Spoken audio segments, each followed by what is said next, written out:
Yeah. In the long run, you wind up, if you, in my opinion, maybe it's just an opinion, if you live to satisfy other people's expectations or demands, and it is specifically compromising your own integrity, you are, in a sense, selling your soul, and you will regret it. It will come back to bite you. Yes, it will. I think that's almost a guarantee. Now, again, within the subconscious, that's where our emotions live. You know, emotions, by definition, that's irrational. Nobody decides, makes a conscious choice to decide to fall in love and then goes ahead and does it.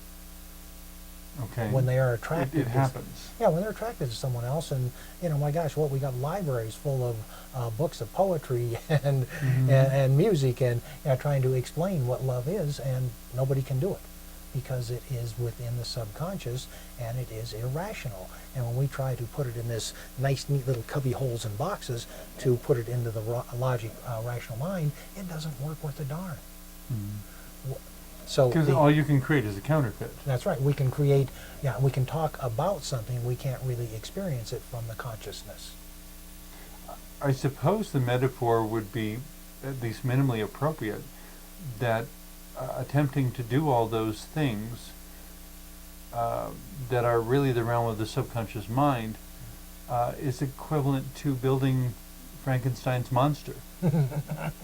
Well, I think that's kind of what happens when we don't come to terms with who we really are, which is within the subconscious. Our belief systems, you know, this is something I talk about frequently.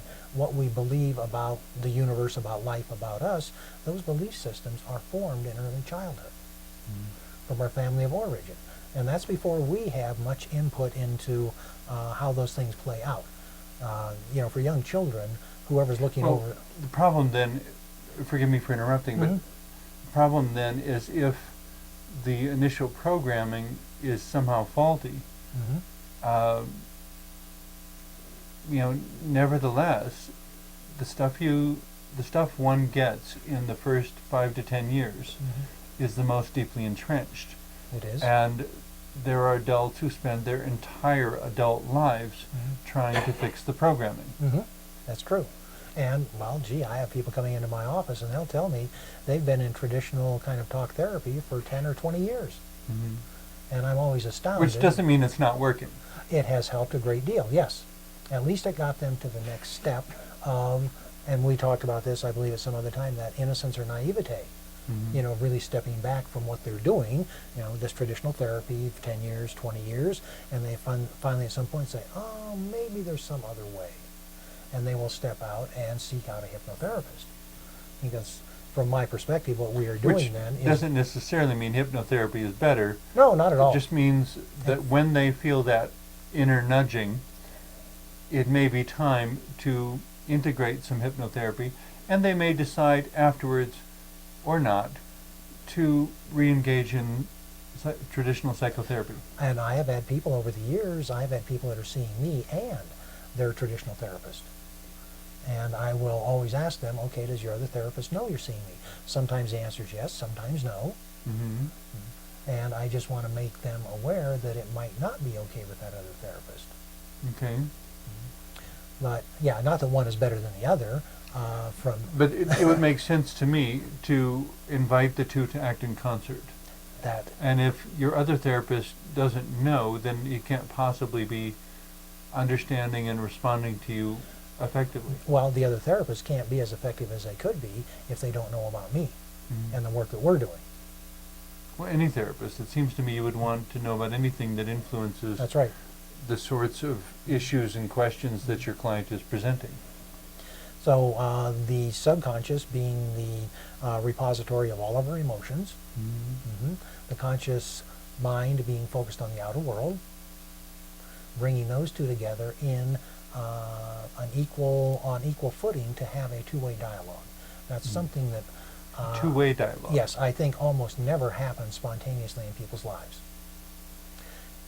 The traditional and the typical way that... But it's recommendable that they have a two-way dialogue, not just that you're talking to the subconscious trying to program it. That's right. Yeah, from my goal, my perspective, is to help my clients outgrow. Okay. And they can best do essentially that. work yourself out of a job. That's my goal, yes. And in them doing that, they learn how to keep that dialogue open. I truly believe that everybody has their answers, whatever those are, whatever that might mean, the answers to their problems, to their difficulties, to the secret to their life. It's within them. It's not outside of them. If we can open up that communication and have the conscious ego intellect on equal footing with the subconscious, and that they can have two-way dialogue, then they don't need a therapist anymore, of any kind. Well, the problems that exist on the outside of us that are not within us, it would seem to me, from what you've said, are generally not emotional and psychological challenges. They may be material challenges or social challenges, but all of the things that have inner roots also have inner answers. And the most important and the most difficult things that humans deal with, I believe, are those issues within the subconscious. You know, I like to point out to people in this country, United States of America is unique on planet Earth, the personality of this country and culture. There is no secret in this culture how to make money and how to be wealthy. It's not a secret. Okay. Everybody knows how to do it. Yes and no. If you don't, you can go to the library, you can go take classes, you can research it, and you don't have to be brilliant to do it. Some of the most wealthy people in the world aren't really bright. They just have a very single-minded focus. That's the number one requirement. That will account for a lot. Of being wealthy. It's not intelligence, it's not even education. Many of the most wealthy people in the world don't have a college degree. Many of them are college dropouts. It takes all that something. being said, Yes.